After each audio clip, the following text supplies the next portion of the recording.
Can you see us? Let me just move it a little bit away to make it There very you go. nice. Good morning again. So welcome to our Mood Atelier Masterclass. We're here in Milano with Giorgio. Giorgio is fashion director at Numero. Thank you, Giorgio, for joining us. My pleasure, my very pleasure. So I'm super excited to lead through this masterclass. I just arrived last night, actually, but we're all prepared. And let me start quickly just by asking like a simple question. Giorgio, so what do women ask themselves every morning when they open their wardrobe?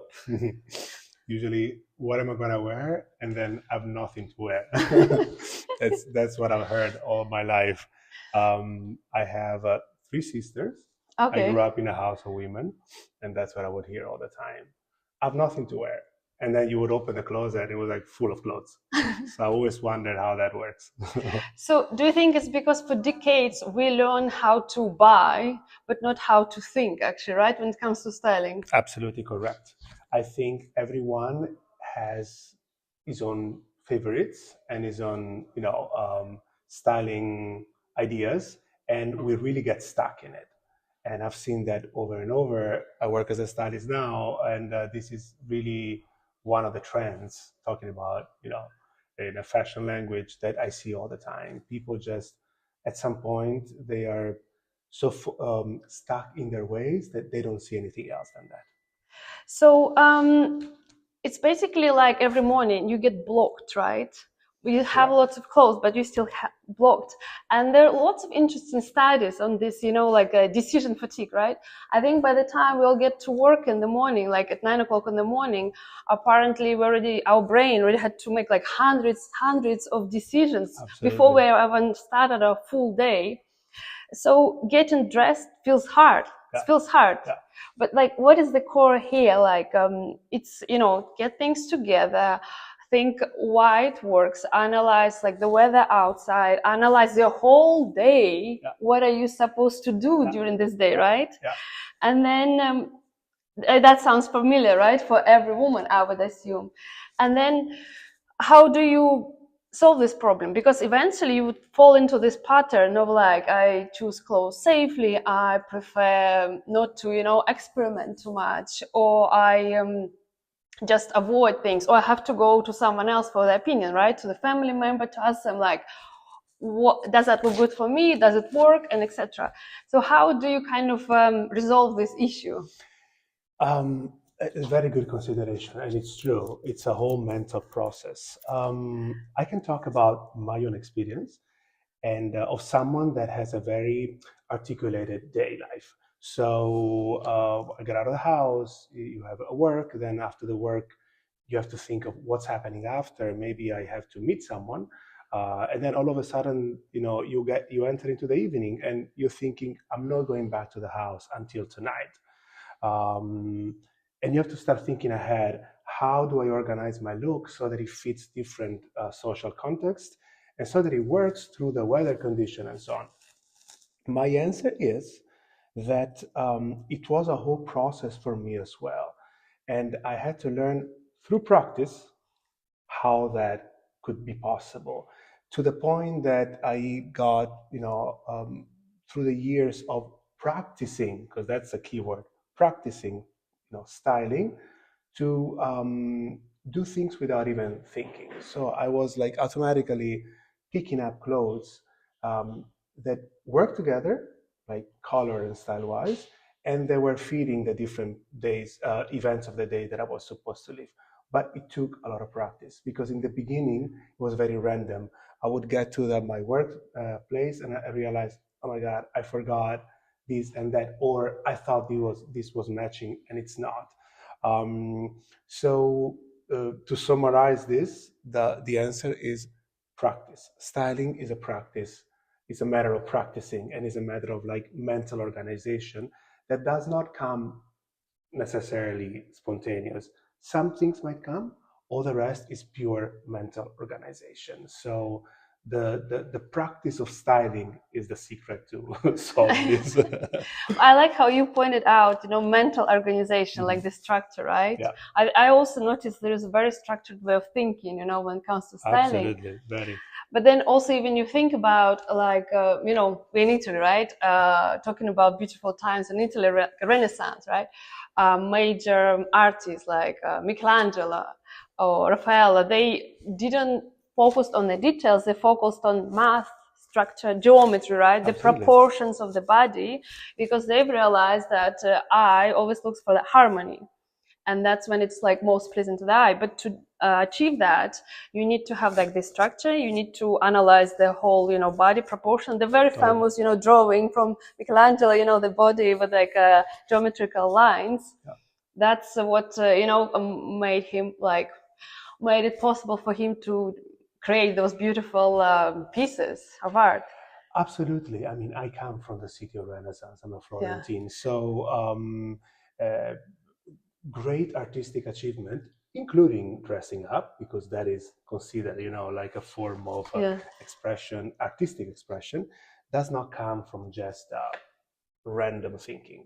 It is really an analysis of forms and shapes and um, analytical elements such as which colors work together, what forms could work together, and what goes with what. It is an analysis. You explained it right. It's not random at all. And people that do this job and do it well, as eccentric as they might look, they really do a lot of thinking. There's a lot of thinking behind.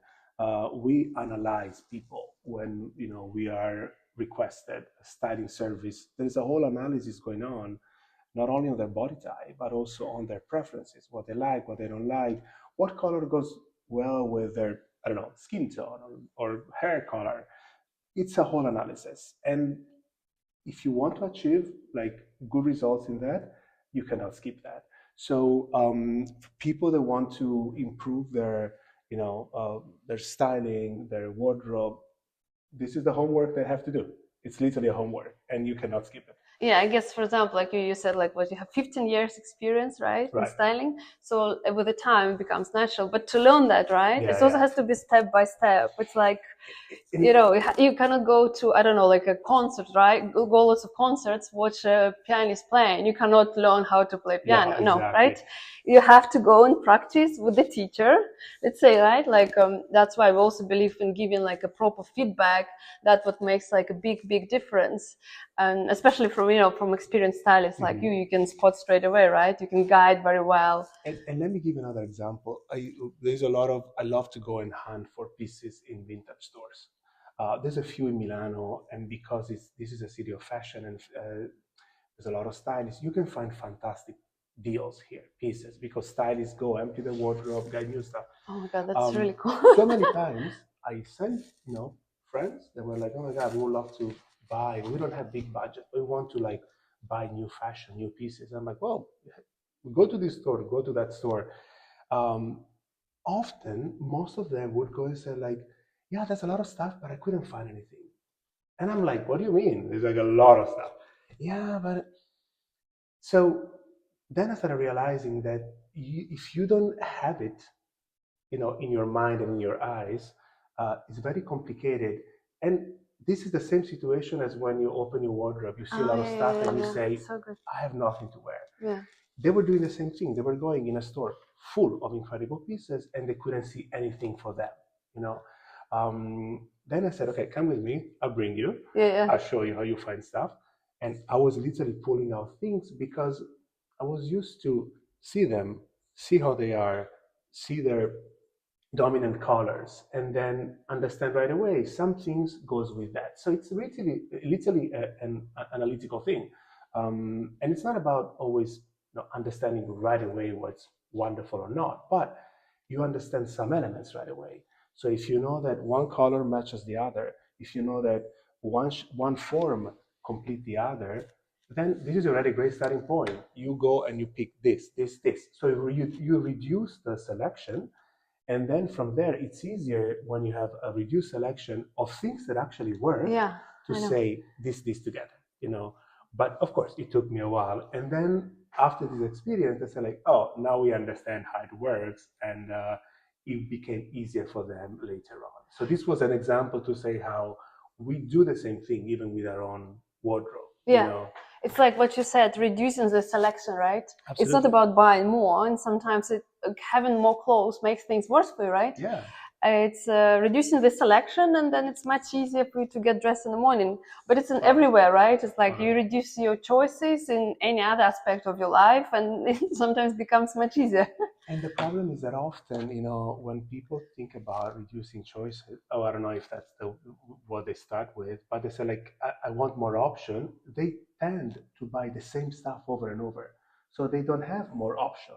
They just repeat the pieces that they have in different shades, but more or less, sometimes I open wardrobe of my friends and I see a lot of things that are literally similar. Same color, same shape, same type of clothing. And I'm like, your options are so reduced, you don't even know how to change, you know? So one extreme and the other. It's literally like analyzing what works better. It's a homework. It's a homework. And it's a process to learn. So it doesn't come just like, oh, well, I know how to do it.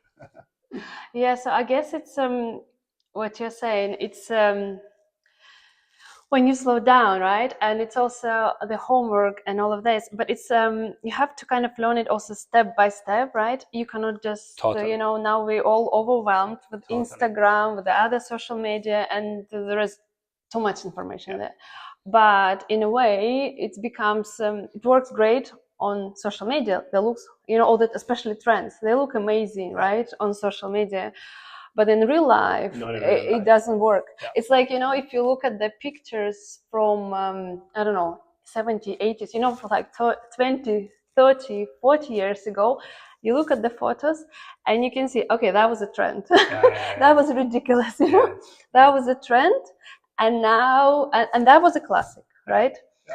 So how would you say, if you go to a practical part now, right? How would you say, how do you see what is classic and what is a trend? Can you instantly identify what will be, like, you know, there is like a new bags come out. Can you say quickly, like, that's going to be like, you know, short-term trend, or that color or that pattern?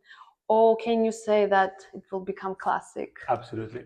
First of all, if you think that any fashion brand itself divides its own products and collections in two parts, the commercial part, okay, and the, you know, the seasonal or let's say trends related part. And usually if you go to what is called commercial, or it's usually made of pieces which are considered classics. What does it mean, classics? They always work. Okay. So when we talk about classics, it means things that through the season, through the years, through the change of colors, through the change of cuts, they always work. Trends is the very opposite, because of the shape, because of the cut, because of the color. First of all, they're great when they come as a look. So you know, they work together because they were thought as something that should be put together. Take it 2 years later, maybe divide it from his complete look, try to match it with something else, is very complicated. Yeah. So trends are, you know, they're very outstanding pieces, and this is the beauty of trends. It's different, you know, gives you something that nothing I've seen. But some down parts of it, first of all, it become too common too fast, because everybody pick on trends, even fast fashion pick on trends. Yeah. So all of a sudden you think you bought something cool, then all of a sudden you start seeing that in every other. And second, you get bored of it because it's so particular, it's so different for whatever reasons. Could be the color, could be the cut, that when you've seen it on someone once, twice, three times, that you feel like people are over, you know, he's overdoing it or she's overdoing it, because it's too outstanding for being, you know, for working in a continuous and a long term. So the classic is not outstanding, or it's maybe considered more commercial, more, you know, simple, but it always works, because that's what actually works. And you can take a classic and it will overrun the trend a million times. So I think this is one of the main difference. Plus, you mentioned social media. Social medias are burning out a lot of things we do. Why do you get tired of a TV series? Because um, you see 2 episodes and then all of a sudden, people, like, social media start like talking about it so much that you feel like you've seen it, Yeah, the whole I thing, imagine. even Yeah, if you didn't. yeah. That's the same thing with trends. By the time it comes as soon as it comes on the runway, like a million websites and Everyone, all the profiles social will talk media, about it. everywhere. Yeah, yeah. By the time you get to the store, you feel like you've seen it a million times. You're already bored of it. So do you think the trends these days live a shorter period of time? Very short period. So before, for example, certain trend could be a couple of years. Now it's like a couple of months. It gets absolutely oversaturated, and that's it. And this is why often you'll see that some brands, if they want to go with different cuts and special thing, they will pick colors that are black and white and colors that are easier, longer lasting. Nobody would go, or actually they did because Valentino went on purple or red, but at some point that purple piece, you put it away. Yeah. No, it's too visible, too everything, for being kept on the long run. And related to what you said before, you cannot do everything at once. I remember I had a friend of mine, he's an actor in New York, he works for Netflix and everything else. And when he started really gaining success, he said, Giorgio, I want to change my wardrobe. I feel like I need to upgrade my look as my career is upgrading. And I went and we did a very revolutionary like change in his wardrobe. And also I made looks for him, take pictures. So he has 1 month later, I see him dressed in the same ways as before. And I'm like, Ryan, why didn't you, we made the looks. You have all the examples there. Why didn't you go for it? Oh, I don't know. It doesn't feel like me. So I understood that with many people, most people, you have to take it little by little, step by step. Make little changes until they get used to that change.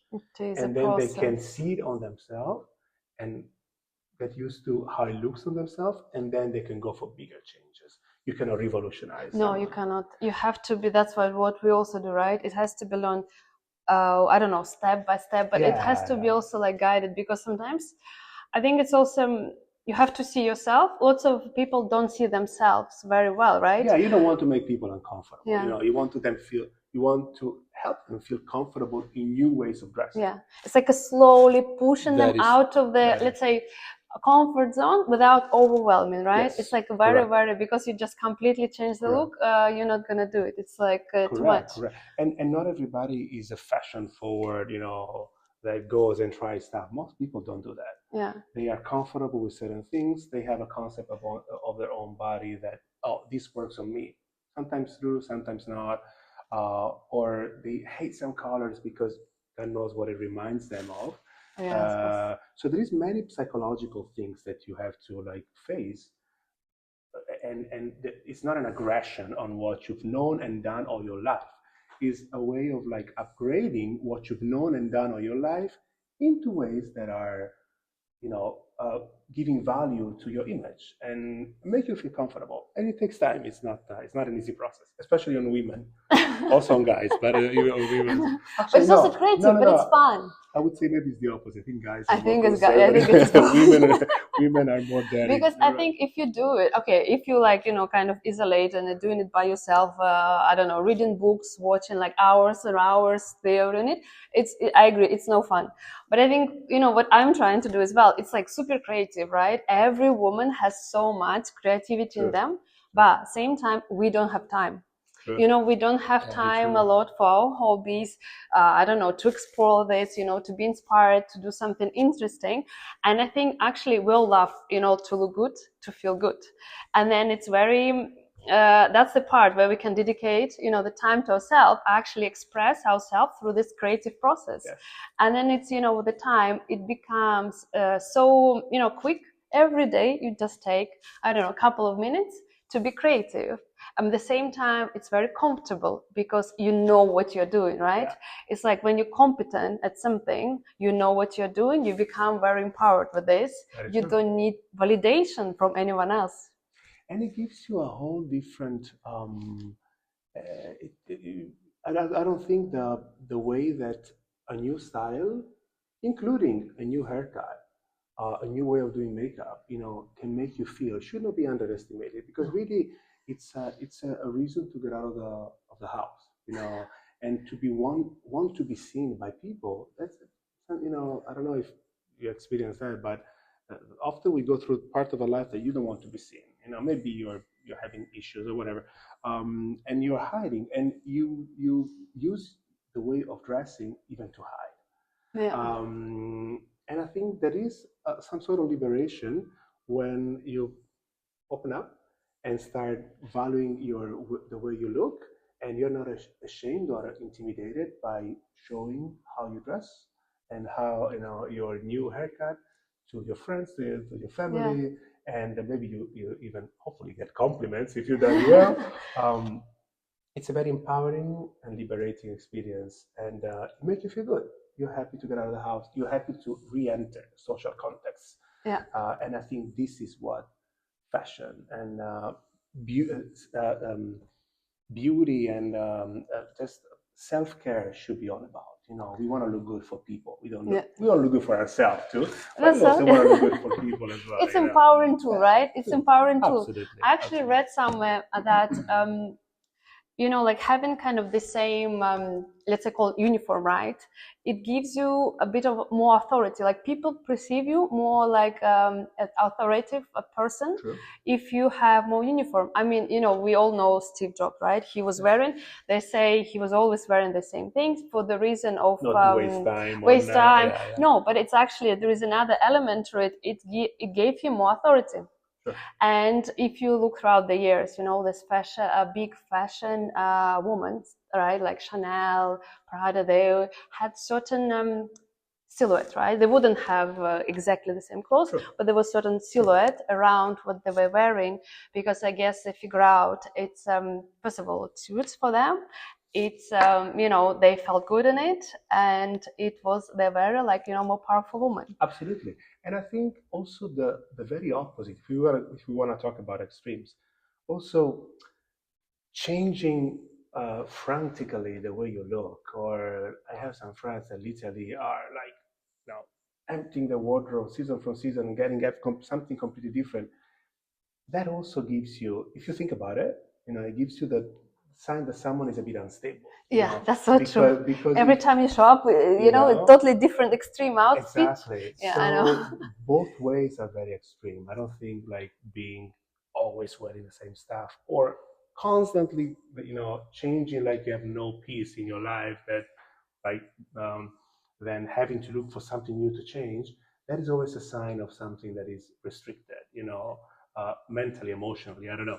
I don't want to be a psychologist there, but there is many elements of psychology there. But like the uniform, right? Like let's say it's like the basic uniform. Lots of time women think it is boring, but then it's also, I think it doesn't really limit you. I think it's like gives you the base that you can always fall into. Absolutely. If you find the right uniform for yourself, and then with your right style, archetype, that works with your face, works with your body, works with your lifestyle, right? Absolutely. What you do.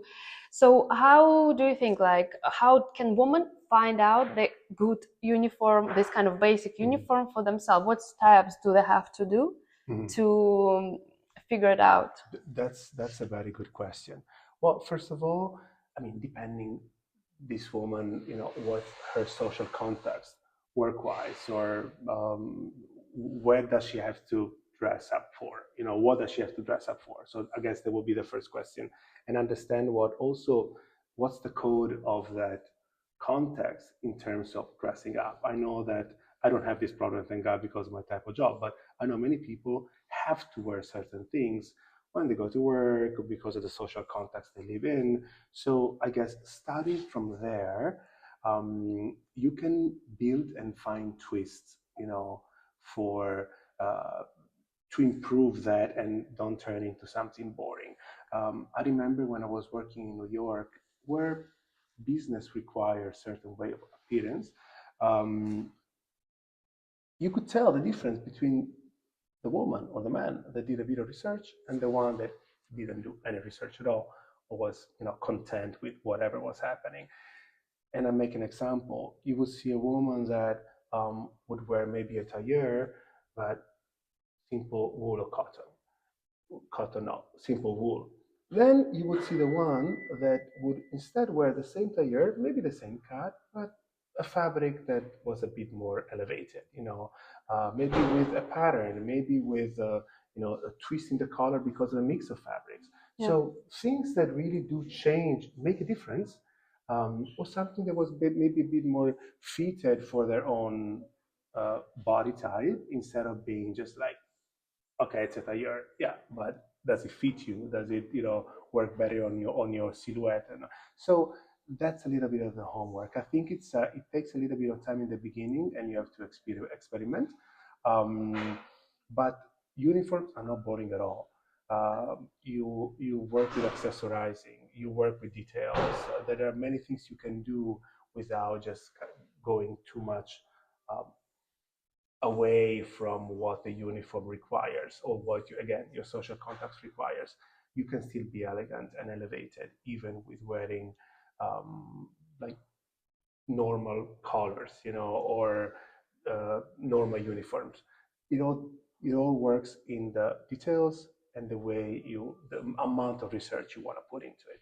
Okay, I don't know so if I you explained have myself to well. you have to basically, I think what you're trying to say, you do have to put a bit of time into it, right? Very much so. You have to put a time, you Very have much to analyze a bit, you have to have like, I guess professional feedback as well Correct. to really have a bigger picture of everything. Correct. What I was actually given very good advice, in the past, like don't look into the mirror how you look like, take a photo and then look at the photo. I think that's like amazing. Makes such a big difference. You look in the mirror, you think, oh, it's wonderful. You take photo, you look at the photo, oh no. Completely different. And that's how you have to, slowly, step by step. You need an external eye. Yeah. This is what we do. And it's funny that, look, for me was just surprising when most of our clients are people with a lot of money, not because we are expensive, but because they know that if you want to change, you need a third opinion. They were the one that could easily go in any boutique and buy anything they wanted. Still, they wanted the opinion of a stylist. And I thought, all right, you have the spending power to do whatever you want. But still, they say like, yes, we do, but we also want an opinion on what looks good and what not. So they had the understanding that if you want to change something, you need advice. You don't change based on what you think and what you have always done. Because if you have done always the same, it's because you have no power to change. I don't know. I don't want to be too drastic, but if you've done it always the same way, you'll keep doing it the same way. It's very difficult to just wake up one morning and say like, oh, I'm going to change my style. Mentally, you can do that. Practically, it's very complicated. So you have to invest a bit of time. You have to invest time and slowly build and being directed by someone, get advices by someone. Yeah. So just coming back to like the uniform question, I just find it fascinating. Like, you mentioned details, like super important. I guess it kind of upgrades your uniform a bit. But how do you still find, the right, I don't know, like I, for example, figure out like I love wearing suits, like suits. That's like, I find it always like very easy, it's kind of more interesting. Like a few years ago, I was more into dresses. Now I'm more into suits. So, where do you start? Where do you, like, I don't know, like some people just want to wear jeans with like, I don't know, cashmere jumper. So how do you start doing it? Here's the thing. There is I think the fashion industry now, there's so much diversity and options that it's compared to a few years ago. That is fantastic. So if you think that if you like to wear jeans, you can find jeans cuts, but made in different fabrics. Before, jeans was jeans, classic pants were classic pants, and so on. Now you can find, and this is the great thing about having many brands that experimented. So, for example, you have some jeans brand that at some point was like, well, we don't want to offer the same product, so let's start trying to create jeans, as in same cut, same comfort, same what the jeans represent, but use different fabrics. That revolutionized the whole thing. This has happened for suits as well. Some years ago, the suit was supposed to be structured, structured shoulders, like very well, squared silhouette. Then all of a sudden, someone started pulling out, the support to the shoulders, and the destructurized suiting started happening. That's for men and women, and you see new silhouettes, and then experimenting with new fabrics. And so you have the traditional fabrics, you have the mix, you have the new like ultra breathable fabrics, non-iron and everything else that you throw in your bag, and you pull it out and it's perfect. So the really the research on what fashion can be and on how to reinterpret classics has gone so forward that you find all kind of things, and it's fantastic, and it's really it's just a matter of like if you like three things, look for options around those three things. You don't have to go and look for something completely different. I love jeans. Okay, what brands do jeans or jeans style cuts? Or within this brand that I like, what other options do they have? If you open an e-commerce, don't go always for the same stuff. Today searching engine can help you to. I love to shop on Luisa Via Roma, and if you pick anything, then you scroll down. They tell you you might also like, you might also like, and they give you options that are similar to that. And sometimes in those similar options, you can find things like, oh, I didn't think about it, but I love it. I know. Maybe a different shade of color, or maybe it's the same exact cut but in different fabrics. So it's like you need a bit of a recommendation, like from a different perspective, right? Sometimes just to upgrade a little bit would make a difference. And I think today, especially with e-commerce, that is happening. You go into a store, you need a shop assistant. But it's too much sometimes, don't you think? It is a lot. It's very overwhelming. We need to sometimes, right, to slow down. But that's why I'm saying, like, don't get crazy with looking for million items. Go to the three things you like, and then start looking for the options. So those very three things, four things. I like a suit, and I like a suit in navy blue. Okay, what other things can I find in navy blue that are similar? Or what other fabrics can I find that are still in navy blue? So I usually go for, this is how we do editorials, and a little bit of insight on our work as a stylist. Tell us. I love to hear actually. Normally, when we have to prepare a fashion story, it's not random. It's not just like, oh, what do you start from? We are given a theme. We're given a subject. Often the subject could be leather. Sometimes you have to create a story because many collections this season have introduced leather in their collection. So you start from one material, in this case is leather, and you look on how to, different pieces that can create a storytelling. Imagine if I create a story and I take only leather pants, and I have to. Our fashion stories usually means 8 to 10 pictures, 10 to 12 pictures, and I have to create 12 different looks, all based on that. Imagine if I just take leather pants and, I don't know, a leather jacket for everything. You look at the pictures, you look like 10, 12 pictures, which are all the same. So you have to try to like variate, but starting from the same element, which is leather. So normally what I do is like, okay, I need to take the basics, which are a leather pant, a leather jacket, a leather shirt, I don't know, and then what can I build around it? Do they have to be always all together? If I like leather, do I have to wear all leather? Of course not. I can take a leather pants. What goes on the leather pants? What goes, and then you start mixing colors. Usually the leather pants could be either black or brown or burgundy. What colors goes with that? That's already a start. So you give it a twist by analyzing what colors goes with what color. These are simple things, but this is literally how we do it. But you do it in the way you analyze it, and with like probably so much details, right? It's like you make it sound very simple. Take one, take another. But I'm sure there is like so much going on when you before the there is a lot photo of shoot. And also because we are supposed to create the example for other people to follow. So of course we put a lot of thinking into it. But it was a good practice for me to just like having to start from one element, which is usually what I would like or what catch my eye, and then move out from that element in order to create several different looks, okay. still based on that. The same element. And So this it's is always about like having one special correct. piece. You take one special piece and then you kind of build on top of it. Correct. And but what I see sometimes, if you, well, I think women struggle with this a lot. They take two special pieces because it's sitting in their wardrobe, right? 3, 4, 5, yeah. 3, 4, 5. It's sitting, and then they're trying to put them together, and then they spend hours, in front of the mirrors. How do we put these two amazing pieces together, even maybe from the same collection? Well, but it's really hard, right? It has to be one. And I can tell you of some friends of mine which are accessory, how do you say, maniacs, and most of the looks start from the accessory.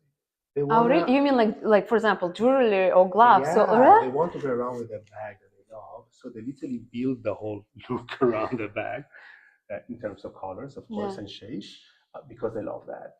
So it really depends. Everybody has a different starting point, but the thing is that there is so much you can do, starting from one thing that you like, or two things that you like, or I love always denim. Denim is more comfortable. Wool, I love cotton. I don't like synthetic fabrics because they irritate my skin. You can really build incredible things out of like grounding your look in one element. You still can, yeah. But again, we keep saying the same thing. It takes time. Yeah, I know. You have to. You really have to put the time to. Without being overwhelmed. It has to be a bit more like slow, step by step. I said to my friends, you need to start playing Barbie more often. When as an adult, play Barbie more. So like when you have time, put all your clothes on your literally empty your closet, put the clothes on your bed and start mismatching. Like matching all of it. Yeah. You might be surprised. Sometimes I found pieces that I haven't used in ages. I put them out in the bed, and maybe with the new pants that I bought yesterday, they work amazing. Yeah. So, but you have to train your eye, I guess, absolutely. Right? It goes. It's like you have to train it. But even with the fabric, you mentioned fabric. It's so many different times. I find like, okay, going back, we're wearing white t-shirts. Super important, right? To get the right classic white or black t-shirt for yourself, you have to have the one that you would always use. And then to choose the right fabric for yourself, for your body type, for your shape, it's so hard. Like I was working with stylists on that, and then the recommendations I got, I would have never thought of it. It's the length of the sleeve. Like if I go to here, lots of them these days, it come a bit like down here, and it doesn't work on me. I actually found really good ones with this length, and I took them all to the shop, to tailoring shop. They cut it for me to here, and it's just like a different, much better look. And then I like more structured one, because it I feel like it supports my shape better. And then, but it's also trendy these days, more loose ones, which they just don't work on me. True. And then to know it, it's like incredible, makes a difference in your look. Yeah. I think you have to be aware of the basics that work on you. When I create looks, you always start from the root. Every look has a foundation. Could be a strong pant that works very well, and you build on it, or could be an amazing top that it works well on you, and then you build something under it. So you need to start from a piece that works well, and you need to have in your wardrobe your basics, your list of basics. What does it mean? You mentioned it before. T-shirt with like crew neck, or T-shirt with V-neck, or a turtleneck, a classic high-waisted pants, or just a low-rise pants,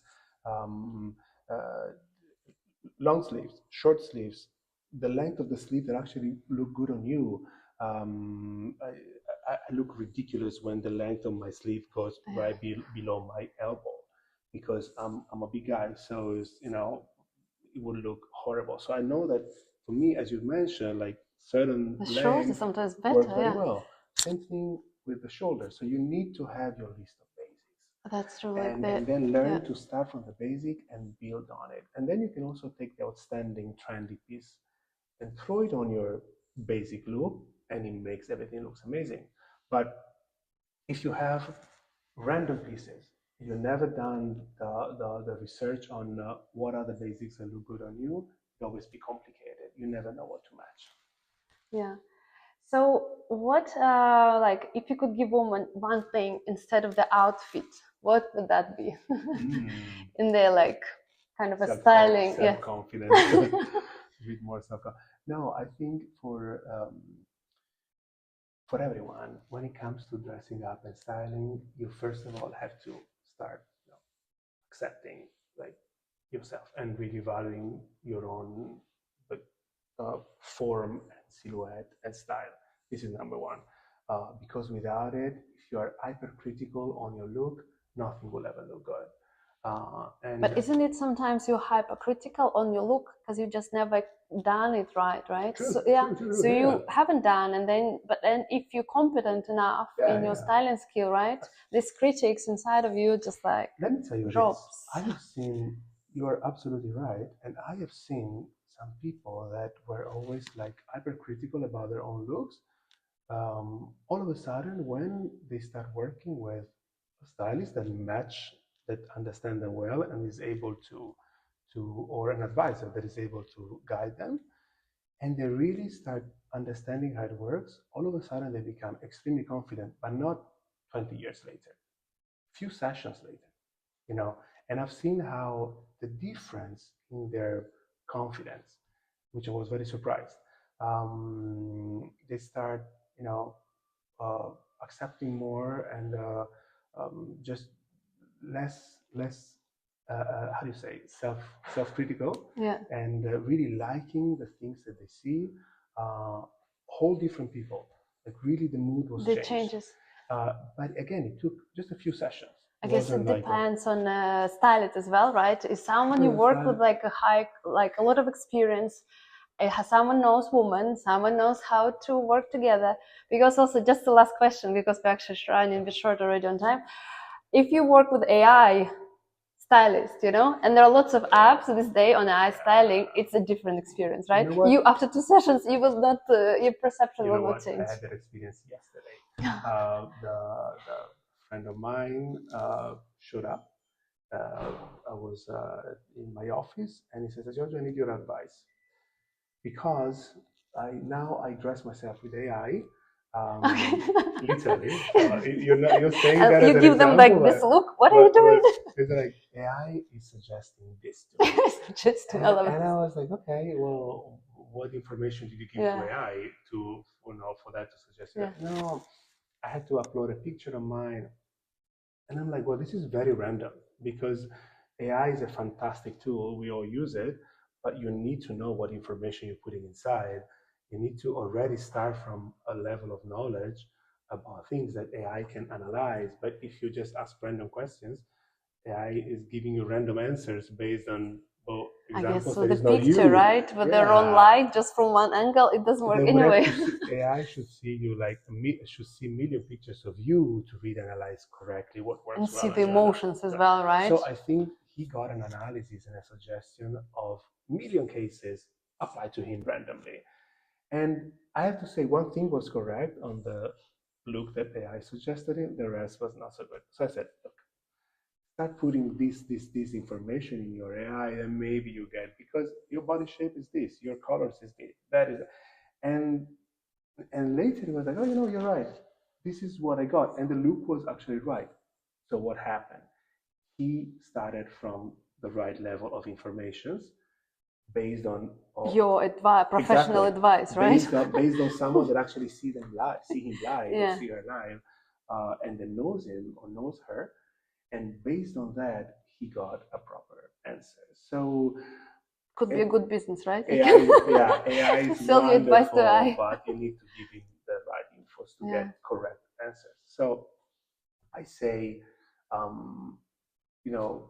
work with someone else.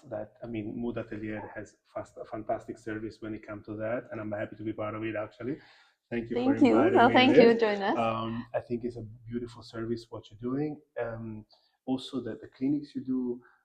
This is free publicity for Mood Atelier, but I mean, it's definitely have to. You know, I'm being honest because you know, when we started working together, you gave me themes to develop, and I was like, oh, you know, this is so interesting. So I think what you guys are doing in terms of like consulting on different subjects, starting from different, you know, um,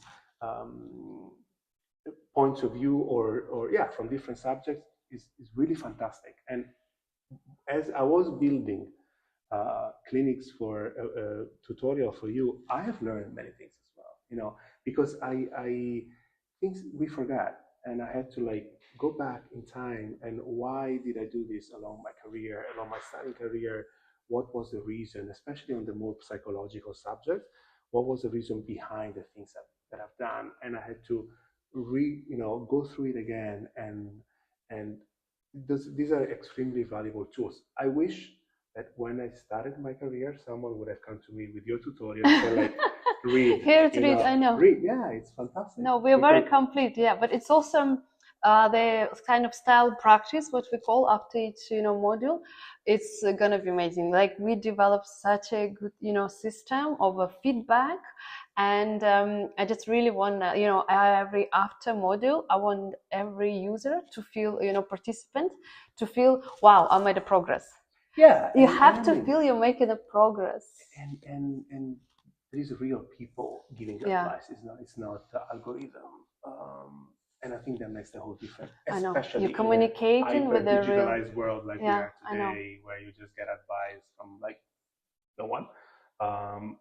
This is a real thing. I mean, it's yes, it's digital, yes, it's online, but there's people behind it that do analyze what you've done, who you are, what you chose, and give you advices. And I think this is the, you know, the human element. The human, I know, makes the whole difference. Yeah, so, we have real people. Yes. Well, thank you so much for joining us today, and thank you everyone. We're actually opening a first module to everyone who registered for this masterclass. Beautiful. And it will start on 8th of March, Women's Day, International Women's Day. Nice. And just even before that, we will be sending out like a couple of things, like reflection from this masterclass with a very nice workbook you can kind of go through. And then we will include little tutorials, what we call pre-practice, before we start our course. They will be sent out, I think, 1st of March.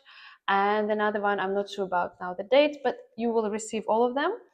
So I'm very excited, and I think you know, it's also spring. We can start, you know, refreshing, you know, reborn a bit, refresh. And I don't mean to go and buy more. What I mean is more, you know, new ideas, new inspiration. Get the right colors in your spring season. Super important. You can dress well without spending a lot of money.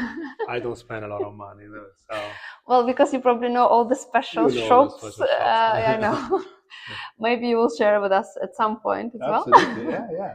Yeah, that'll be good. Idea. Yeah, we'll share. We do a virtual, I mean, a real over the really nice cool shops in Milan. If you go to Milan, how to find pieces in a vintage shop. Oh yes, really good. We can do like a wonderful post on that. You know, it could be a good clinic. Yes. Okay, thank you so much. You're very welcome. Thank you everyone. Thank you everyone. Just finish it quick.